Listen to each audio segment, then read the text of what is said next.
नमस्कार, स्वागत है आपका न्यूज की पाठशाला में। मैं हूं आपके साथ अनंत त्यागी। ये वो पाठशाला जहां पूरी खबर बताई जाती है और जिस कक्षा में यहां सबकी क्लास लगती है बिना किसी भेदभाव के।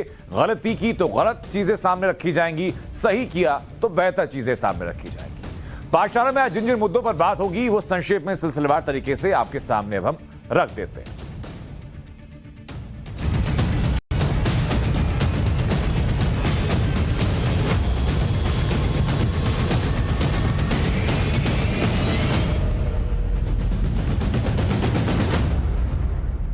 तो पाठशाला में आज कश्मीर में हिंदुओं के असली गुनाहगारों का चैप्टर खुलेगा।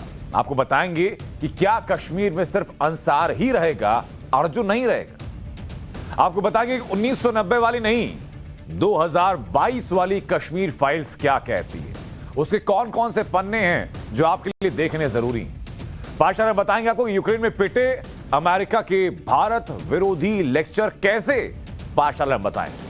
और साथ ही साथ आपको सुशांत सिन्हा के साथ मथुरा का एक्सक्लूसिव चैप्टर भी आपको बताएंगे आज की पाठशाला में। लेकिन सबसे पहले बात होगी कश्मीरी हिंदुओं की टारगेट किलिंग वाले चैप्टर की। तो देश में कहीं भी लिंचिंग हो, यह लगभग पैटर्न बन चुका है कि देश में कहीं भी लिंचिंग होती है तो सीधा आरोप लगा दिया जाता है। वो आरोप क्या होता है ये आपको बता देंगे कि कैसे कैसे आरोप लगाए जाते हैं और किस किस बिना पर आरोप लगाए जाते हैं और उन आरोपों के पीछे का सियासी गणित क्या होता है। सबसे पहले लिंचिंग की बात करते हैं। अगर देश में कहीं भी लिंचिंग होती है तो आरोप किस पर लगाए जाते हैं। अब आप ध्यान से देखिएगा कि आरोप किस किस पर लगाए जाते हैं। सबसे पहला नाम आता है, वो आता है हिंदुओं का, हिंदुत्व का। सबसे पहले नाम हिंदुत्व का लिखा जाता है कि अगर लिंचिंग कहीं देश में हो गई तो हिंदुत्व जिम्मेदार है। अब आप एक एक करके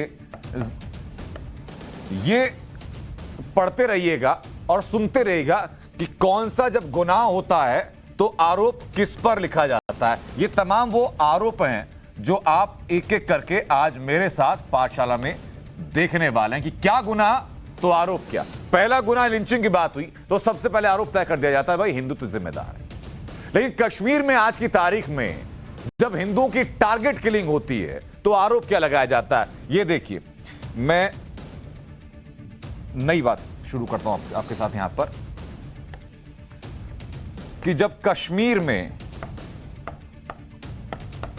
टारगेट किलिंग होती है, कश्मीर में टारगेट किलिंग हुई, एक तो एक बड़ा तबका ऐसा है जिसके मुंह सिल जाते हैं, लेकिन आरोप किस पर लगाए जाते हैं अब ये देखिए सिलसिलेवार तरीके से। पहला नाम आता है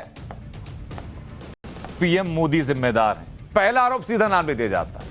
दूसरा क्या आता है, फिल्म का नाम नहीं दिया जाता है कि भाई कश्मीर फाइल्स फिल्म बनाई गई तो वो उसके लिए जिम्मेदार हो गई। एक फिल्म इतनी प्रभावशाली हो गई कि उसने लोगों के अंदर दंगा भड़कवा दिया, लोगों को हिंसक कर दिया, लोगों का मर्डर करवा रही। और तीसरा जो नाम लिया जाता है वो लिया जाता है अनुच्छेद 370 को हटाने का।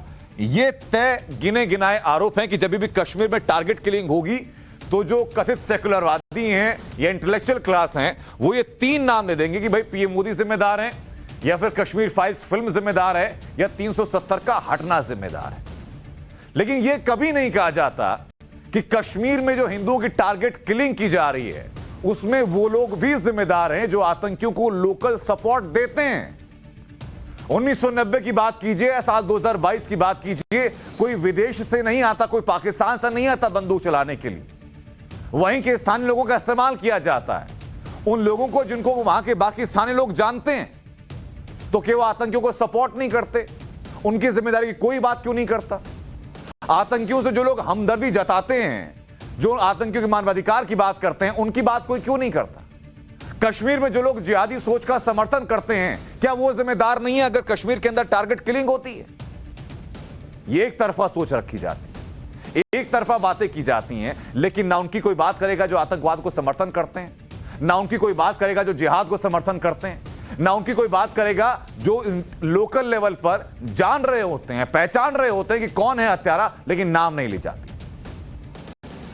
अगर कश्मीर में जिहादी सोच ना होती तो क्या होता, तो क्या कश्मीर घाटी में टारगेट किलिंग के निशाने पर अल्पसंख्यक होते, हिंदू होते या नहीं होते? यह आपको मैं आंकड़ों के जरिए समझा देता हूं, आप आंकड़ों के जरिए समझिए कि अगर घाटी में टारगेट किलिंग नहीं की जा रही तो ये आंकड़े क्या कहते हैं? अगर ये नहीं है तो ये बड़ा सवाल है। अगर नहीं है तो अब आंकड़े सामने आ जाते हैं। इसी साल में यानी साल 2022 में अभी तक 7 हिंदुओं को मारा गया। ये 7 हिंदुओं को मार दिया गया। इसके अलावा और आंकड़े देखिए, पिछले महज 2 दिन में यानी 48 घंटों के अंदर अंदर, ये देखिए, ये आप पिछले 48 घंटों का बात कीजिए, पिछले 48 घंटे के अंदर अंदर 2 हिंदुओं की टारगेट किलिंग की गई। और ये किसी के मुंह कही बात नहीं है, ये वो है जो आज तस्वीरों में सामने आ रहा है कि कर। अगर ये टारगेट किलिंग नहीं है, अगर ये सेलेक्टिव किलिंग नहीं, तो फिर और क्या है? उन लोगों से पूछे जो कहते हैं कि टारगेट किलिंग नहीं की जा रही, उनसे पूछे कि भाई 2022 में 7 हिंदुओं को क्यों मार दिया गया? पिछले 48 घंटे में 2 हिंदुओं को मौत के घाट क्यों उतार दिया गया? क्या इसलिए क्योंकि वो हिंदू हैं? एक धर्म को फॉलो करना क्या उनका अधिकार है? उनका अपराध बन गया? कश्मीर पर टारगेट किलिंग पर कुछ लोग यह भी कह रहे हैं कि वहां पर मुस्लिमों की भी टारगेट किलिंग हुई, इसलिए सिर्फ टारगेट हिंदू पर है, ऐसा नहीं। यह बात दलील सही हो सकती है, लेकिन आपको यह बात भी ध्यान रखनी चाहिए कि टारगेट किलिंग में जिन मुस्लिमों की हत्या की गई उनमें से ज्यादातर वो मुस्लिम थे जो पुलिस में थे, सुरक्षा बलों में भर्ती थे या फिर राजनीति में थे। उनमें से बहुत कम प्रतिशत ऐसा है जो कि आम कश्मीरी मुसलमानों का है। उसके मैं आंकड़े आपको दे देता हूं। 29 जनवरी साल 2022 हेड कांस्टेबल अली मोहम्मद गनी की अनंतनाग में हत्या की। वो क्या थे? वो हेड कांस्टेबल थे। 2 मार्च 2022 को कुलगाम में पंचायत सदस्य मोहम्मद याकूब डार को आतंकियों ने मार दिया। मोहम्मद याकूब डार कौन थे? पंचायत के सदस्य थे। 9 मार्च 2022 को श्रीनगर में सरपंच समीर अहमद भट्ट की हत्या की गई। समीर अहमद भट्ट सरपंच थे। 11 मार्च 2022 को कुलगाम में शाबिर अहमद मीर को मार दिया गया। 21 मार्च साल 2022 बड़गाम में आम नागरिक तजामुल मोइदून की हत्या हुई। वह आम नागरिक था, फिर भी हत्या। 15 अप्रैल 2022 बारामूला में सरपंच मजूर अहमद बंगूर की हत्या की गई क्योंकि वह सरपंच थे। 7 मई 2022 को श्रीनगर के जोनीमार में एक पुलिस ड्राइवर था, नाम गुलाम हसन डार, आतंकियों ने मार दिया। तारीख 13 मई 2022 पुलवामा में पुलिस अधिकारी था रियाज अहमद, मार दिया गया। 24 मई 2022 श्रीनगर में police head constable Saifullah Qadri, मार दिया। 25 मई 2022 टीवी एक्ट्रेस अमरीन भट्ट बड़गाम में मार दी गई। इन लोगों को आतंकवादियों ने इसलिए मारा क्योंकि ये शासन में थे, प्रशासन में थे या फिर आतंकियों और कट्टरपंथियों की सोच के खिलाफ चलते थे। ये दलील दी गई।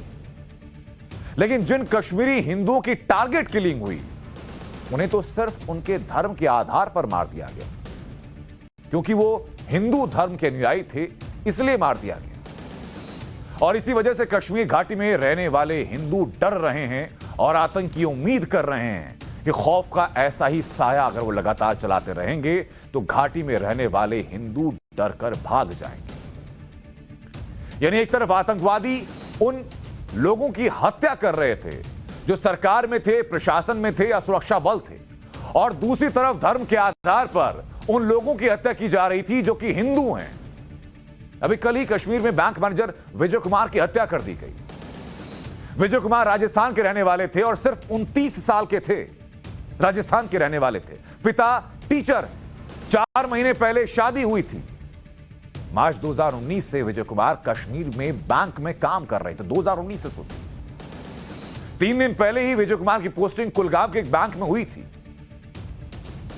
आतंकी इस बैंक में घुसते हैं, बैग से रिवॉल्वर निकाली जाती है और विजय कुमार को गोली मार दी जाती है। कई लोग कहते हैं कि विजय कुमार को इसलिए मारा क्योंकि वो कश्मीर में बाहरी थे। लेकिन सिर्फ बाहरियों को ही निशाना बनाने की साजिश अगर होती तो फिर सवाल का जरा जवाब दीजिए कि एक अध्यापिका रजनी बाला को क्यों मारा गया? वो तो कश्मीरी थी, कश्मीरी पंडित थी। कश्मीरी पंडित तो कश्मीर में बाहरी नहीं है ना, वो वहीं के बाशिंदे हैं, वहीं के रहने वाले हैं, तो उनको क्यों मारा?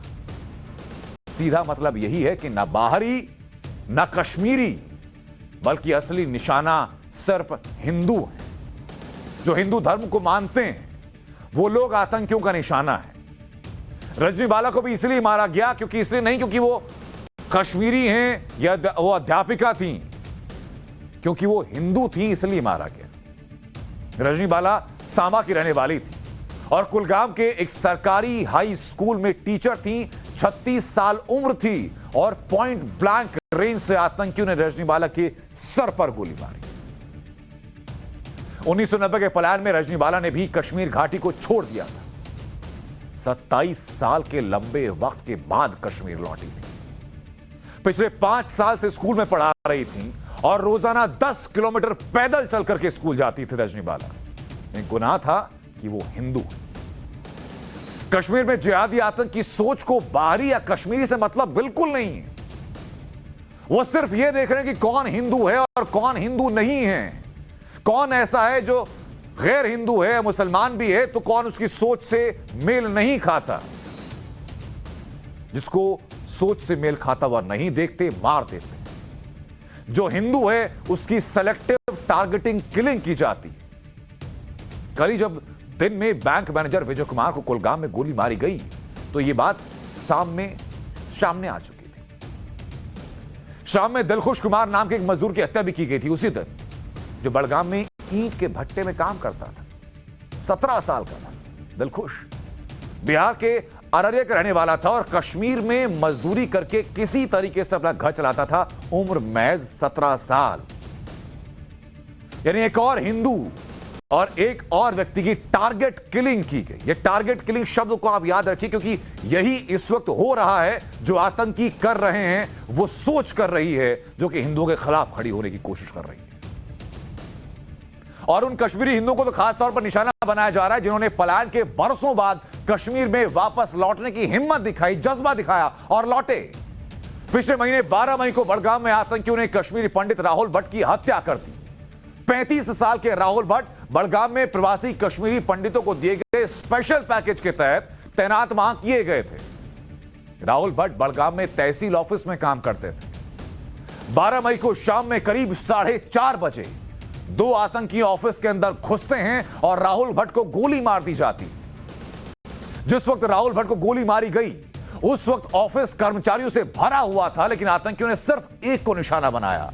वो था कश्मीरी पंडित राहुल भट्ट और गोली चला दी गई। इस तरह की टारगेट किलिंग्स के बाद किसे डर नहीं लगेगा बताइए जरा। आप खुद सोचिए कि किसको डर नहीं लगेगा, क्योंकि हर इंसान को अपनी जान की फिक्र होती है। क्योंकि कब कहां से गोली चल जाए कुछ पता नहीं चलता। और इसी टारगेट किलिंग की वजह से कश्मीरी हिंदू कश्मीर घाटी छोड़ करके अब जम्मू जा रहे हैं।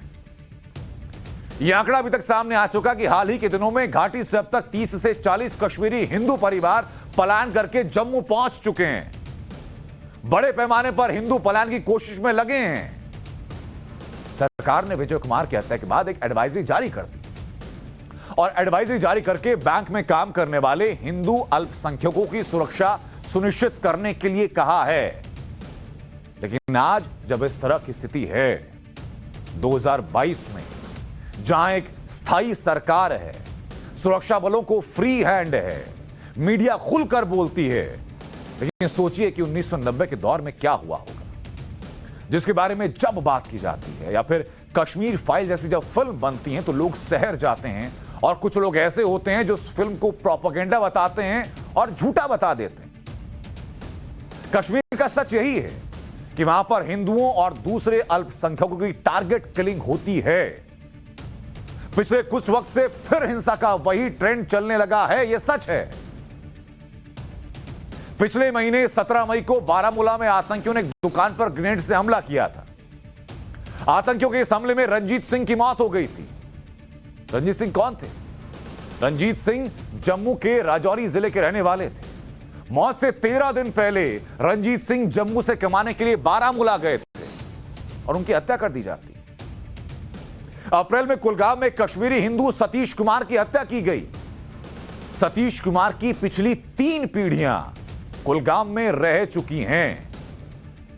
1990 में जब कश्मीरी पंडितों को घाटी छोड़ने के लिए मजबूर होना पड़ रहा था तो यह परिवार जम्मू चला गया था, लेकिन हालात कुछ सामान्य होने के बाद वो फिर अपनी जमीन पर लौटे।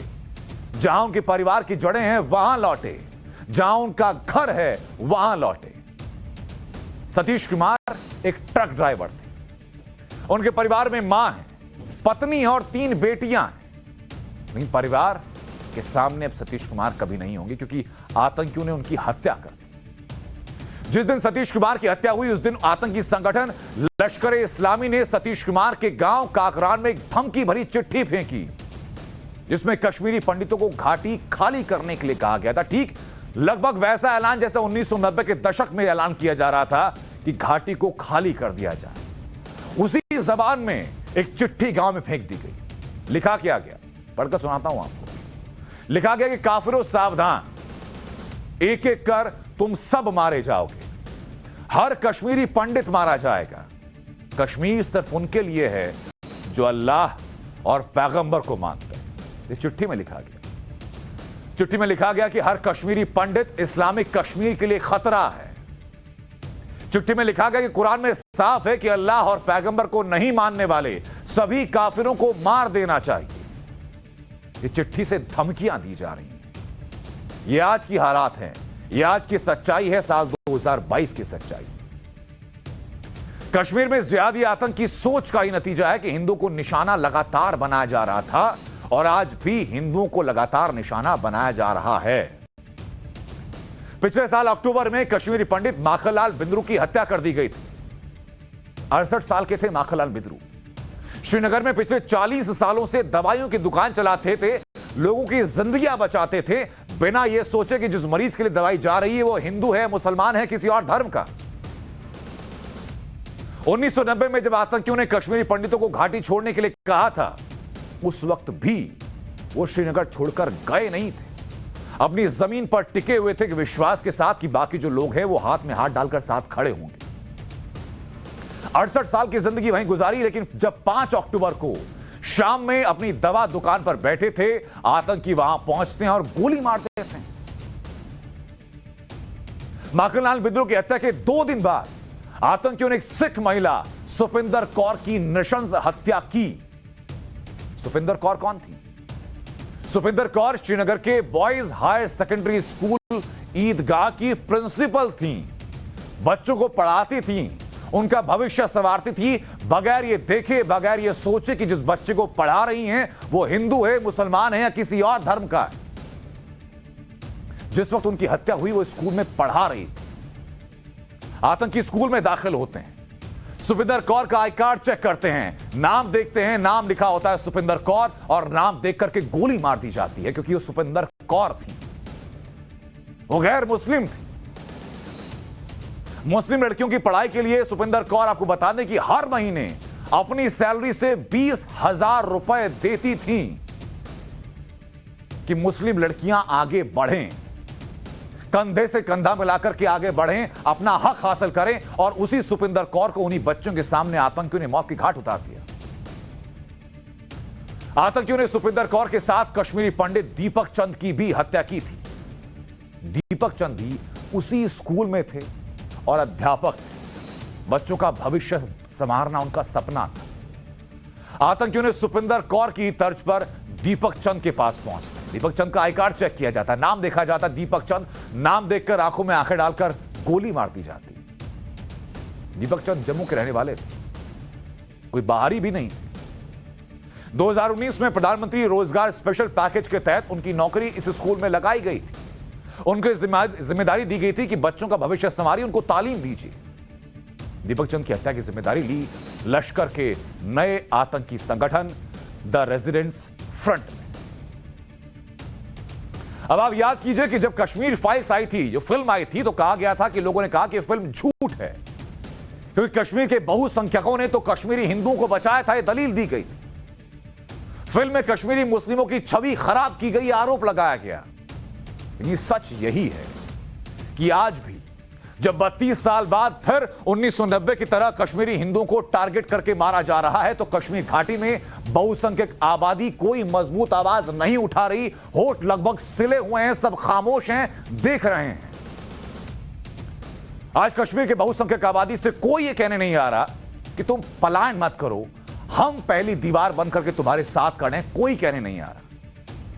ऐसी कोई आवाज नहीं उठ रही जो एक आवाज कहती हो कि कश्मीर में जिहादी आतंक की सोच वाले आतंकी गलत कर रहे हैं। क्या ऐसा माना जाए कि टारगेट किलिंग्स का मौन समर्थन किया जा रहा है? आप खुद सोचिए, खुद बताइए कि यह कहना गलत होगा कि जो लोग मौन हैं वो टारगेट किलिंग का समर्थन कर रहे हैं और ऐसा मैसेज दे रहे हैं कि जैसे कश्मीर सिर्फ एक धर्म के लोगों के लिए है। कि आप सोच सकते हैं कि जिस तरह से कश्मीर घाटी में अल्पसंख्यकों की टारगेट किलिंग हो रही है वो देश के किसी और राज्य में होती तो कितना हंगामा किया जाता। कथित सेकुलरवादी लोग बिलबोर्ड्स लेकर के खड़े हो चुके होते, भाषण दिए जा रहे होते, रैलियां निकाली जा रही होती, कैंडल मार्च निकाले जा रहे होते। लेकिन आज की तारीख में कश्मीर के अंदर हिंदुओं की टारगेट किलिंग की जा रही है तो हर वो व्यक्ति खामोश है।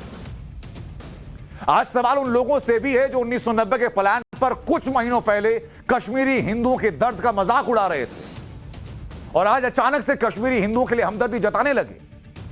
कारण सिर्फ एक कि इसके बहाने उन्हें प्रधानमंत्री मोदी को टारगेट करने का राजनीतिक मौका दिख गया। जम्मू कश्मीर में टारगेट किलिंग के मुद्दे पर गृह मंत्री अमित शाह ने आज एक महत्वपूर्ण बैठक भी ली है। इस बैठक में कौन कौन मौजूद है बताता हूं आपको। बैठक में मौजूद थे जम्मू कश्मीर के उपराज्यपाल मनोज सिन्हा, बैठक में मौजूद थे एनएसए अजीत डोभाल, बैठक में मौजूद थे सेना प्रमुख जनरल मनोज पांडे, बैठक में मौजूद थे केंद्रीय गृह सचिव अजय कुमार भल्ला, बैठक में मौजूद थे डीजी सीआरपीएफ कुलबीर सिंह, वहां मौजूद थे बीएसएफ के प्रमुख पंकज सिंह, जम्मू कश्मीर के डीजीपी दिलबाग सिंह भी इसी बैठक में मौजूद थे। बैठक के दौरान गृह मंत्री ने साफ कह दिया कि कश्मीर हो या नॉन कश्मीरी हो, सभी की सुरक्षा के कड़े इंतजाम होने चाहिए, बगैर इस बात के कि वो किस धर्म का है, बगैर इस बात के कि वो कहां का रहने वाला है, बगैर इस बात की कि उसकी जाति क्या है, वो किस रंग का है, किस तरीके से पूजा करता है, क्या खाता है। इन सब से परे कश्मीर के अंदर रहने वाले हर व्यक्ति की सुरक्षा होनी चाहिए। स्थानीय स्तर पर खुफिया जानकारी और सुरक्षा का दायरे को बढ़ा दीजिए। ऐसे इलाकों को चिन्हित कीजिए जहां इस तरह की वारदातें हो सकती हैं या हो रही हैं। गृह मंत्री को बैठक के दौरान बताया गया कि कश्मीर में एंटी टेररिज्म ग्रिड पूरी तरह से एक्टिव है। इस बैठक से पहले गृह मंत्री अमित शाह ने जम्मू कश्मीर के एलजी मनोज सिन्हा से साथ में अलग से भी बैठक की जो लगभग 1.5 घंटे तक चली थी और इसी बैठक में गृह मंत्री अमित शाह ने एलजी मनोज सिन्हा से जम्मू कश्मीर के ताजा हालात पर भी चर्चा की थी। यह कश्मीर की सच्चाई है आज की कि लोग कश्मीरी हिंदुओं के लिए शायद भले ही कहने के लिए रोते हों, लेकिन यह सच्चाई ऐसी है कि जो लोग सेक्युलर होने का दम भरते थे, जो लोग भाईचारे का दम भरते थे, वो आज खामोश हैं। कोई कहने नहीं आ रहा कि हम बहुसंख्यक आबादी हैं, हम पहली पंक्ति में खड़े हैं तुम्हारी सुरक्षा के लिए। सब लोग खामोश हैं। यह आज की सच्चाई है। तो कश्मीर की इस कक्षा के बाद पाठशाला में अब हम आगे बढ़ते हैं और क्लास लगाएंगे अमेरिका की, जिसने फिर हमें धार्मिक स्वतंत्रता पर लेक्चर दिया है।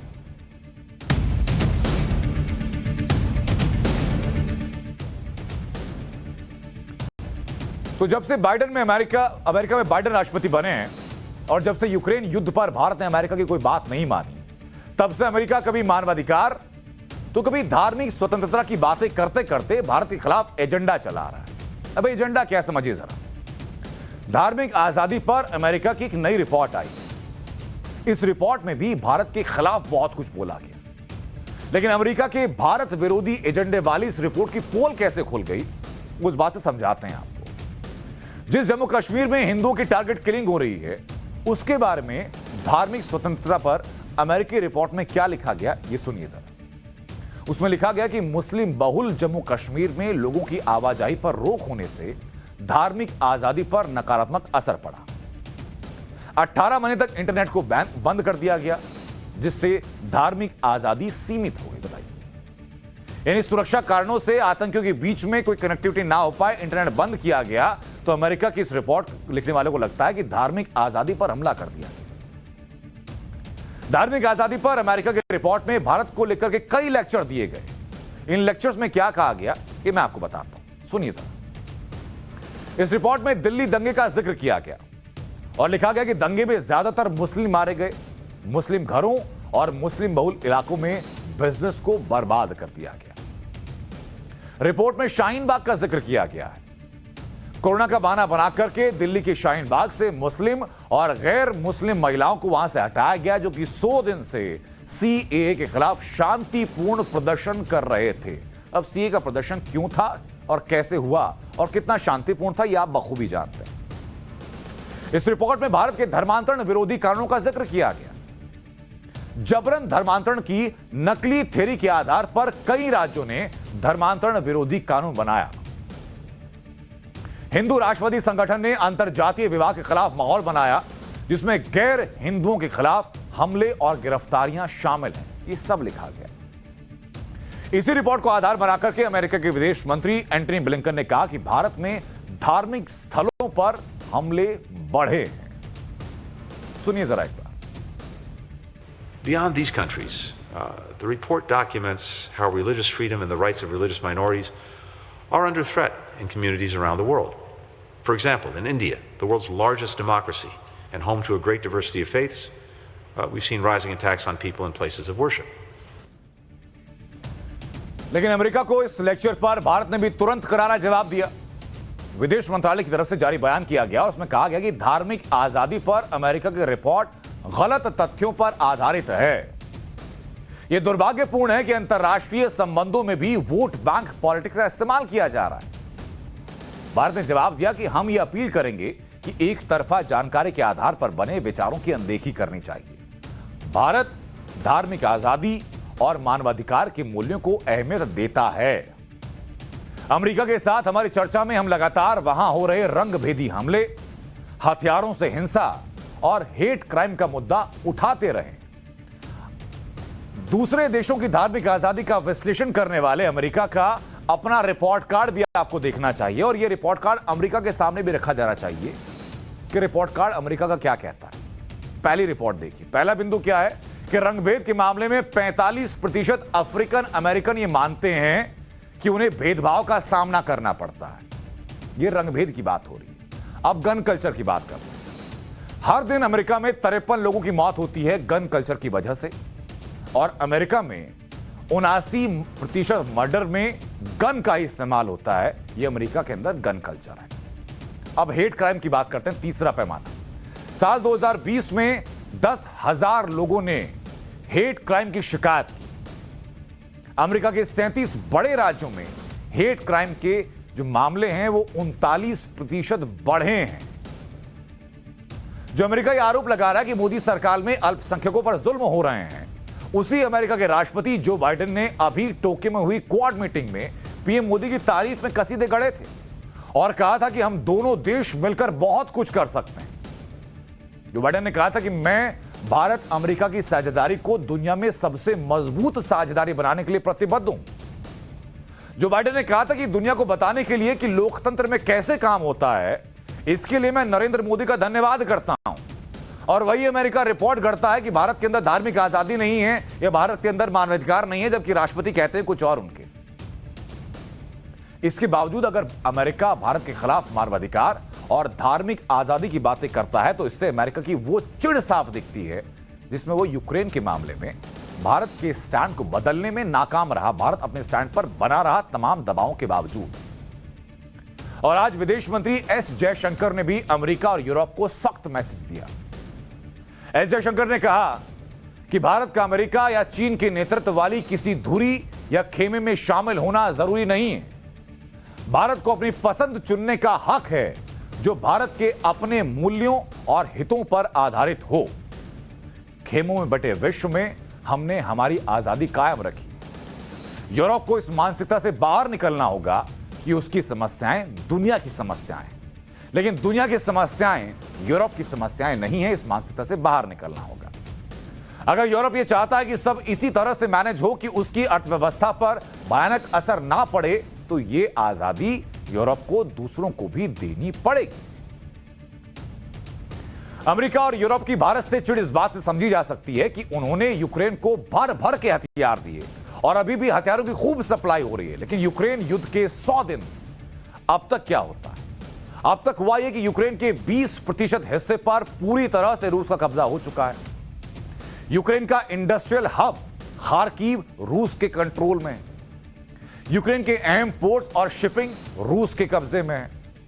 यूक्रेन के 90% ऊर्जा स्रोत जो हैं वो रूस के कब्जे में। ये हालात हैं यूरोप के अमेरिका के इतना समर्थन करने के बावजूद।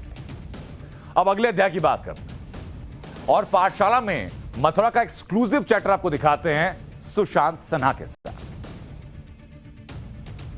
पाठशाला में आज हम मथुरा का नया चैप्टर खोल रहे हैं, जिसमें आपको बताएंगे कि कैसे ज्ञानवापी से पहले अगर ये सबूत कोर्ट के सामने रखे गए और जो बातें कही जा रही हैं, तो मथुरा में मंदिर बन जाएगा ज्ञानवापी से पहले। इसकी एक वजह यह भी है कि मथुरा के केस में कोर्ट से यह क्लियर हो चुका है कि 1991 का जिस वर्शिप एक्ट का हवाला दिया जाता है, जिसको प्रोटेक्शन शील्ड के तौर पर इस्तेमाल किया जाता है, वो मथुरा के केस पर लागू नहीं होता।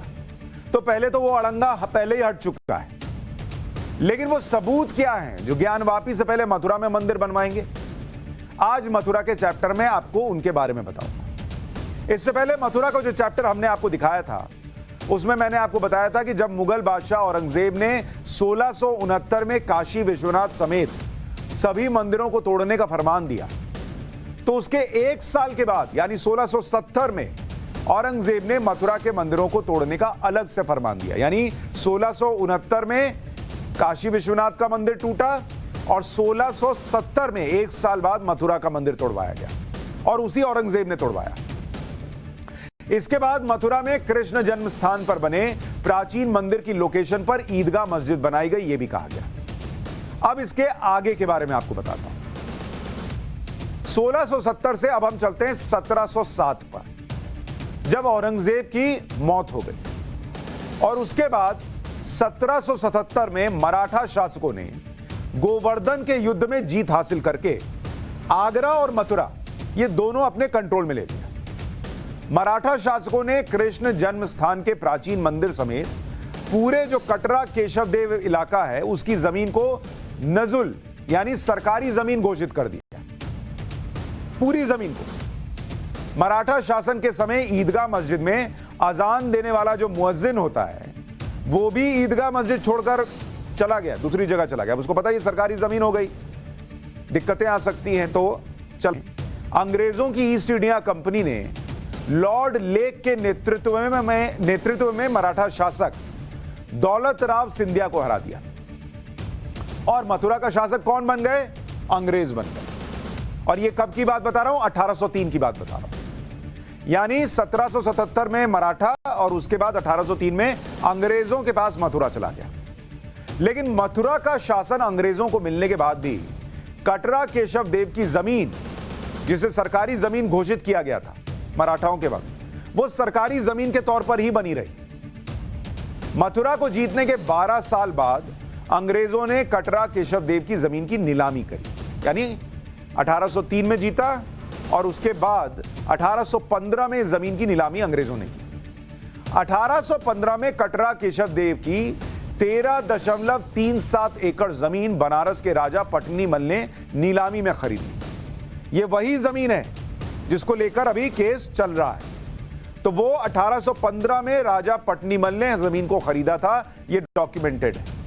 राजा पटनीमल के कटरा केशव देव की पूरी जमीन खरीदने के रेवेन्यू और म्युनिसिपल रिकॉर्ड मौजूद हैं। 1875 से 1877 यानी इस 2 साल के बीच पटनीमल के वंशजों को जमीन पर कोर्ट से 6 से ज्यादा डिक्री जारी की गई, मतलब 6 से ज्यादा डॉक्यूमेंट्स जारी किए गए, आदेश जारी किए गए। तो सब सबूत है, क्योंकि 91 का एक्ट यहां लगना नहीं, जमीन किसकी है मालिकाना हक किसका है, और जिसका जो मालिक है वही तो बोलेगा ना कि हाँ ठीक है, ईदगाह मस्जिद जो है वो आप अपने हिस्से की जमीन रख लीजिए, या आप जिधर है उधर की जमीन रख लीजिए। तो जिनकी जमीन है वो कह रहे हैं कि जिसने ये डील कर ली उसका तो हक ही नहीं था। जमीन पे बात होनी है, जमीन के रिकॉर्ड आपको बता रहा हूं। राजा पटनीमल के वंशजों को मथुरा की जमीन पर बसने वाले किराएदारों से किराया भी मिलता था, और यह सबूत होता है। किराएदार ने किराया दिया, यह आपको मालिक होने का सबूत होता है। अंग्रेजों के जमाने में ही मुस्लिम पक्ष कटरा केशव देव की जमीन की बिक्री के खिलाफ कोर्ट चला गया था। अब आप सुनिए, पहले भी जब कोर्ट में ये लोग गए तो क्या हो चुका है, और वो कितनी बड़ी गवाही है, सबूत है इस मथुरा के मामले में। ये डिटेल आपको कहीं और नहीं मिलेगी, सब आज के केस की बात कर रहे हैं। सुनिए 1832 के केस में क्या हुआ था। 1832 में ईदगाह मस्जिद के मुअज्जिन जो अजान लगाता था, जो छोड़ के चला गया था, वो 1832 में मुअज्जिन अताउल्लाह खातिब ने कटरा केशव देव की जमीन बिक्री रद्द करने और मस्जिद को रिपेयर करने की अर्जी लगाई कि भाई ये जो बिक्री है, ये जो आपने दी है जमीन, ये कैंसिल कर दी। लेकिन ये केस खारिज हो गया उस मुअज्जिन का। किस आधार पर खारिज हुआ? कि मराठा शासन के दौरान मुअज्जिन मस्जिद छोड़कर भाग गया था। तो ये केस खारिज हो गया कि जब तुम वहां रह नहीं रहे थे, तुम तो मस्जिद छोड़ के भाग गए थे, तो तुमको क्या पता मालिकाना हक किसका है नहीं है। तो वो केस 1832 वाला खारिज हो गया। वहां मुस्लिम पक्ष जो है वो पहले एक बार मुंह की खा चुका। ये पहली बार केस हुआ था उस जमीन को लेकर। अब आपको बताता हूं 1897 में अहमद शाह नाम के व्यक्ति ने कटरा केशव देव के पास रोड रिपेयर कर रहे गोपीनाथ पर केस कर दिया कि ये रोड क्यों बना रहा है, ये तो जमीन मुसलमानों की है। इस केस को भी मजिस्ट्रेट ने खारिज कर दिया और कहा कि यह साबित नहीं होता। ध्यान से सुनिए, 1897 में मजिस्ट्रेट ने केस खारिज किया अहमद शाह का और कहा कि यह साबित नहीं होता कि यह जमीन मुसलमानों की है। तो यह दूसरा मौका था जब यह जमीन मुसलमानों की नहीं है, यह कोर्ट में साबित हुआ। दो सबूत आपके सामने रख दिए जिसकी चर्चा कहीं नहीं हो रही।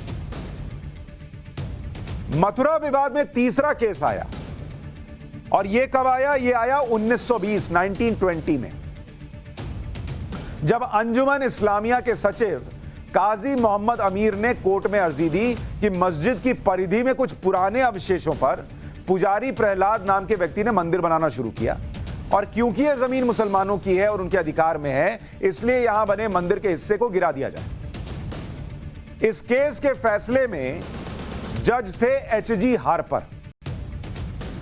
उस जज ने, एच.जी. हार्पर ने, एक बहुत इंपॉर्टेंट ऑब्जर्वेशन दिया था। क्या दिया था? जज ने उस वक्त कहा कि मथुरा पर आर्कियोलॉजिस्ट F.S. ग्राउस की किताब और दूसरे फैसलों में दोनों पक्षों द्वारा दिए गए संदर्भों से स्पष्ट है कि जिसे कटरा केशव देव कहा जाता है, उस जगह पर एक समय पर भगवान कृष्ण को समर्पित एक भव्य और अहम हिंदू मंदिर था। यह जज एच.जी. हार्पर अपने केस में ऑब्जर्वेशन के दौरान कह रहे हैं, और यह केस कब का आपको बता रहा हूं? यह आपको बता रहा हूं 1920 का केस बता रहा हूं।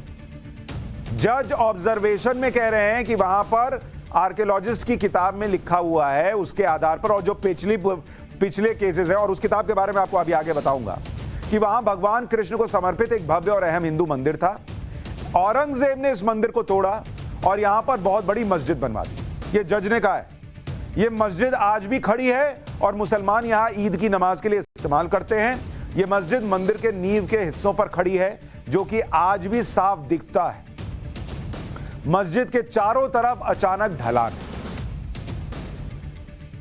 अब आपको कुछ तस्वीरें दिखाता हूं जिस मस्जिद का जिक्र हो रहा है कि वो मंदिर के नींव पर खड़ी है और उसके चारों तरफ ढलान है।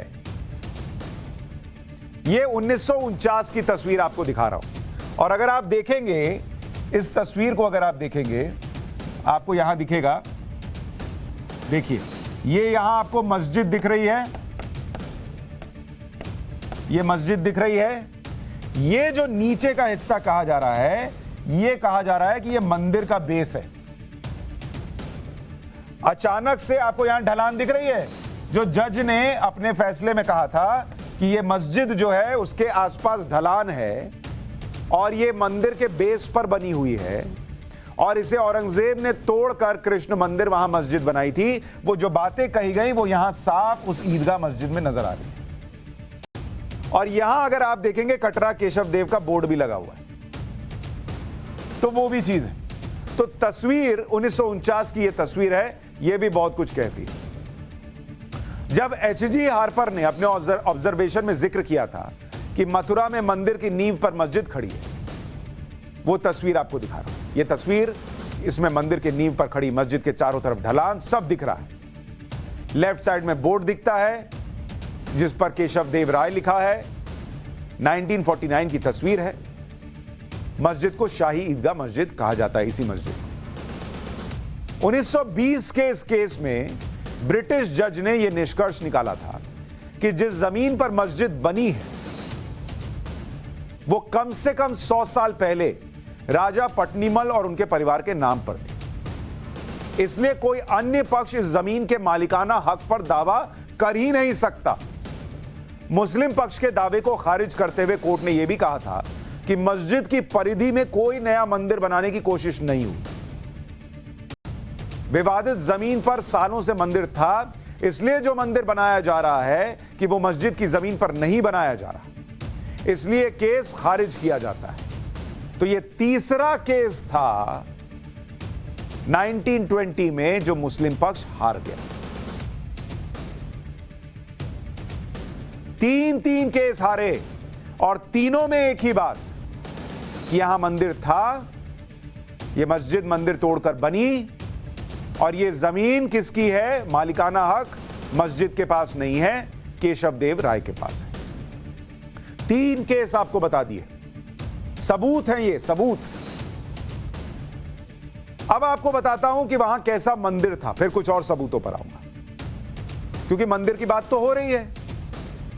मथुरा में प्राचीन केशव मंदिर को सबसे पहले 11वीं सदी में मुस्लिम आक्रांता महमूद गजनवी ने तोड़ा। फिर 12वीं सदी में मोहम्मद गौरी के सेनापति कुतुबुद्दीन ऐबक ने तोड़ा। फिर 14वीं सदी में सुल्तान फिरोज शाह तुगलक ने तोड़ा। फिर 15वीं सदी में सुल्तान सिकंदर लोदी ने तोड़ा। बार बार इन हमलों के बाद भी 16वीं सदी तक केशव मंदिर को पूजा करने वाली स्थिति में स्थापित किया गया। मुगल बादशाह अकबर के शासनकाल के दौरान सन 1580 में एक पुर्तगाली यात्री फादर एंटोनियो मोन्सेरेट वो मथुरा आए। उन्होंने क्या कहा प्राचीन केशव मंदिर के बारे में, उन्होंने क्या लिखा, ये गवाहियां हैं, सुनिए। उस आदमी ने लिखा, पुर्तगाली यात्री ने, कि मथुरा में कई मंदिरों के बीच सिर्फ एक हिंदू मंदिर बचा है, बाकी मंदिरों को मुसलमानों ने पूरी तरह से ध्वस्त कर दिया। यमुना के किनारे बने इस मंदिर में पूरे भारत से भारी भीड़ आती है। वो लिख रहा है कि बाकी मंदिर तो तोड़ दिए गए, एक बचा हुआ है। इस मंदिर में प्रवेश के लिए भक्तों को यमुना के किनारे सिर और दाढ़ी मुंडवानी होती है और यमुना में कई बार डुबकी लगानी होती है। पुर्तगाली टूरिस्ट है, उसको हिंदू रीति रिवाज नहीं पता, तो वो बता रहा है जो देख रहा है। यमुना के किनारे करीब 300 नाई बैठते थे जो बड़ी संख्या में आए भक्तों का सिर मुंडवाने में लगे रहते थे। तो यह व्यक्ति भी उस जमाने में लिख कर जा रहा है कि वहां मंदिर था। अब एक और गवाही सुनिए। 17वीं सदी में केशव देव मंदिर का पुनर्निर्माण मुगल बादशाह जहांगीर के शासनकाल में बीर सिंह देव बुंदेला ने किया और मंदिर का पुनर्निर्माण शायद इसलिए संभव हो पाया क्योंकि बीर सिंह बुंदेला ने जहांगीर के कहने पर जहांगीर के पिता अकबर के करीबी अबुल फजल को मार दिया था। तो शायद इनाम के तौर पर कि चलो वफादारी निभाई तो इसको एक मंदिर बनवा देते हैं, वो हिसाब रहा होगा। जहांगीर ने अपनी आत्मकथा में लिखा है कि दक्कन से अबुल फजल को अकबर के दरबार में बुलाया गया है, उसे दरबार में आने से रोकना जरूरी है। उसके रास्ते में बीर सिंह देव का इलाका पड़ता है। मैंने संदेश भेजा है कि अगर बीर सिंह अबुल फजल को रोकेगा और उसे मार देगा तो बहुत अच्छा होगा। अच्छा हुआ कि अबुल फजल बीर सिंह के इलाके से निकला। बीर सिंह ने उसका रास्ता रोक लिया और एक छोटी लड़ाई के बाद बीर सिंह ने अबुल फजल को मार दिया और उसका सिर मुझे इलाहाबाद भेज दिया। यह जहांगीर ने अपनी आत्मकथा में लिखा है। और अबुल फजल कौन था? वो 9 रत्नों में से एक था, जो अकबर के 9 रत्नों में से। तो अपने पिता के खास, पिता कौन? अकबर। अकबर के खासम खास अबुल फजल को मरवाने के लिए उसने इस्तेमाल किया जिस राजा का, उस राजा को यह मौका दिया कि वो वहां मंदिर का काम करवा दे। इसके बाद जब जहांगीर का राज आया तो उसने बीर सिंह को ओरछा का शासक बना दिया और बीर सिंह ने इस पूरे इलाके में अपनी धाक जमानी शुरू की। इसी में उसने मथुरा में केशव देव मंदिर का निर्माण करवाया। जहांगीर के समय के एक लेखक शेख फरीद भक्कारी ने बीर सिंह के बनवाए मंदिर के बारे में लिखा है। वो लिखते हैं कि बीर सिंह ने मथुरा में ऐसा मंदिर बनवाया, ऐसा मंदिर कि वो कयामत के दिन तक बना रहेगा। करीब 10 लाख रुपए उस जमाने में खर्च हुए। कुछ जगहों पर मिलता है कि इसके लिए 30 लाख 33 लाख भी खर्च हुआ, अलग अलग बातों का जिक्र होता है।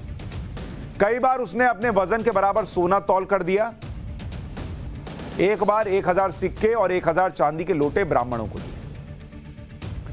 फ्रांस के यात्री फ्रैंकोइस बर्नियर, जो 1656 से 1668 के बीच भारत आया था, उसने 1663 में मथुरा के मंदिर को देखकर क्या लिखा था आपको पता है? ये एक और गवाही है। आज पाठशाला में आप सिर्फ गवाहियां सुनते जाइए जो इतिहास के पन्नों में दर्ज हैं, जो आपको सुनने को नहीं मिलेंगी, जो कहीं नहीं मिलेंगी। और ये गवाहियां चीख चीख कर कह रही हैं कि 91 का एक्ट लगना नहीं, जमीन का मालिकाना हक साबित हो ही जाएगा। ऐसे में ये गवाहियां बताएंगी कि वहां मंदिर था और फिर मंदिर बनने से कैसे रुकेगा, ये प्रश्न पूछेंगी। तो जिस व्यक्ति के बारे में आपको बता रहा हूं, 1656 से 1668 के बीच फ्रैंकोइस बर्नियर फ्रांसीसी यात्री आया, उसने क्या लिखा सुनिए। उसने लिखा कि दिल्ली से आगरा के बीच कोई भी ढंग का कस्बा नहीं दिखा। दिल्ली से आगरा के बीच कोई ढंग का कस्बा था ही नहीं, जैसा कि फ्रांस में दिखते हैं। लेकिन मथुरा की बात अलग है, जहां एक प्राचीन और भव्य मंदिर अब भी दिखता है। वो भी बता रहा है कि वहां प्राचीन और भव्य मंदिर दिखता है, किसी मस्जिद के बारे में नहीं बता रहा है। फ्रांस के कारोबारी जीन ट्रेवेनियर ने 1650 में मंदिर और मूर्तियों के बारे में लिखा था। उसने लिखा कि पूरे भारत में यह भव्य इमारतों में से एक है। इसे 5 से 6 कोस दूरी से देखा जा सकता है। इसे बनाने में लाल पत्थरों का इस्तेमाल हुआ है। मूर्तियों में काले संगमरमर की बनी एक मूर्ति का सिर दिखता है, जिसमें आंखें रूबी की तरह दिखती। सिर को छोड़कर बाकी मूर्ति लाल कपड़े में दिखती है। इसमें बांह भी नहीं दिखती। इस मूर्ति के अगल बगल में 2 फुट ऊंचाई के 2 और मूर्तियां दिखती हैं, लेकिन इन मूर्तियों के चेहरे सफेद हैं। काली मूर्ति किसकी? कृष्ण भगवान की। सफेद मूर्तियां उनके बड़े भाई और उनकी बहन की। 1650 में लिख कर गया है वो आदमी। इतने सबूत हैं मथुरा में मंदिर के निशान के। हमने पाठशाला के मथुरा चैप्टर में पहले भी किया था, जब चैप्टर 1 किया था, जिसको कोर्ट में सबूत के तौर पर रखा गया, कहा गया कि देखिए ये सब चीजें मिली हैं, मथुरा का मामला जो है सुना जाना चाहिए, और अब मथुरा का मामला चल भी रहा है। हमने उस दिन मथुरा चैप्टर में ब्रिटिश अधिकारी अलेक्जेंडर कनिंगम का जिक्र किया, जो ASI यानी आर्कियोलॉजिकल सर्वे ऑफ इंडिया के पूर्व डायरेक्टर जनरल थे और जिन्होंने मथुरा के बारे में विस्तार से लिखा। अलेक्जेंडर कनिंगम ने मथुरा के बारे में ब्रिटिश सिविल सर्वेंट और आर्कियोलॉजिस्ट FS ग्राउस की एक रिपोर्ट का हवाला दिया था, जो अभी FS ग्राउस बताया था ना आपको, कोर्ट ने जिसके बारे में कहा था। उस ग्राउस की रिपोर्ट में क्या लिखा था? उस ग्राउस की रिपोर्ट में लिखा था कि साल 1663 में केशव देव का मंदिर वहां मौजूद था। लिख रहा है रिपोर्ट में औरंगजेब ने कब तोड़वाया? 1670। यह कब का लिख रहा है? 1663 में, कि केशव देव का मंदिर मौजूद था। जब औरंगजेब मथुरा आया तो फरवरी 1669 में भव्य केशव देव मंदिर को तोड़ दिया गया। औरंगजेब ने भव्य मंदिर को तोड़कर मस्जिद बनवाई। इसके सबूत भी हैं। मस्जिद के अलग अलग चबूतरों पर हिंदू धर्म से जुड़ी कलाकृतियां थीं। ये ठीक वैसी थीं जैसी मुख्य केशव देव मंदिर में थी। मुख्य मंदिर के अलग अलग पत्थरों को तोड़कर मस्जिद में फिट किया गया। मस्जिद के अंदर वो पत्थर मौजूद हैं जिन पर देवनागरी में लिखी पंक्तियां थीं, जो पत्थरों के काटने से आधी अधूरी बची थी। ये वो लिख के गया है, FS ग्राउस की रिपोर्ट में है ये, कि मंदिर के हिस्से तोड़कर मस्जिद में लगाए गए और चूंकि आधे अधूरे तोड़कर लगाए गए तो वो आधी अधूरी लाइनें लिखी हुई मिलती हैं, कलाकृतियां मिलती हैं, वैसे ही जैसे ज्ञानवापी मस्जिद के अंदर मिलने का दावा। एक पत्थर पर संवत शब्द का स गायब है, मतलब सन जो लिखा रहता है वो गायब है, वत है। दूसरे पत्थर पर केशव राय लिखा है। तीसरे पत्थर पर संवत 1720 लिखा था। संवत 1720 वर्ष 1656 और 1663 के बराबर था, यानी जब केशवदेव मंदिर टूटा नहीं था, जिससे पता चलता है कि औरंगजेब के शुरुआती दौर में केशवदेव मंदिर वहीं मौजूद था। मथुरा की जमीन को लेकर चले कोर्ट के सभी मामलों में यह साबित हो चुका था कि इस जमीन का मालिकाना हक राजा पट्नीमल और उनके वंशजों के पास था, जिसे उन्होंने नीलामी में अंग्रेजों से खरीदा था। और इस जमीन के किसी भी हिस्से पर मुसलमानों का कोई अधिकार नहीं था। यह हर केस में साबित हुआ। कोर्ट कह चुका है, दस्तावेज कह चुके हैं कि मुस्लिम पक्ष का उस जमीन पर कोई अधिकार नहीं। मंदिर को लेकर क्या बातें हैं वो मैंने आपके सामने रख दी। अब आगे सुनिए। 8 फरवरी 1944 को राजा पट्नीमल के वंशज राय किशन दास ने कटरा केशव देव की पूरी जमीन के अधिकार पंडित मदन मोहन मालवीय, गोस्वामी गणेश दत्त और डॉक्टर भीखनलाल अत्रे को 13,400 रुपए में दे दिए।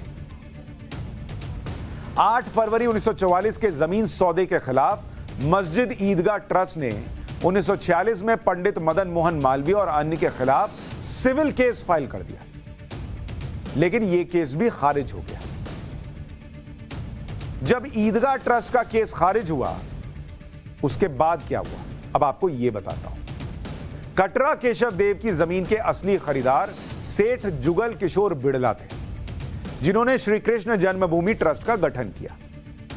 21 फरवरी 1951 को जमीन के सभी अधिकार ट्रस्ट को दे दिए। श्री कृष्ण जन्मभूमि ट्रस्ट को जमीन देने के खिलाफ मस्जिद ईदगाह ट्रस्ट और कुछ अन्य मुसलमानों ने 1959 में केस कर दिया। वो केस भी खारिज हो गया। लेकिन बाद में जो समझौता हुआ उसमें ट्रस्ट ने नहीं बल्कि दूसरे पक्ष ने ये ईदगाह की जो जमीन है या ईदगाह जो मस्जिद है उससे समझौता कर लिया कि ठीक है वहां मस्जिद रहेगी। डॉक्यूमेंट सारे हैं। जमीन के मालिकाना हक को लेकर मुझे नहीं लगता कि कोई बहुत ज्यादा संदेह की गुंजाइश है। फैसला कोर्ट करेगा। सारी बातें हमने आपको बता दी। इतिहास के पन्नों में क्या है, मंदिर को लेकर क्या है, कोर्ट केसेस में क्या है, विदेशी टूरिस्ट ने क्या कहा है, सारी चीजें शीशे की तरह साफ है। 91 का एक्ट बीच में आना नहीं। कोर्ट सुनेगा, तय कर देगा क्या करना है। यह था मथुरा का चैप्टर नंबर 2।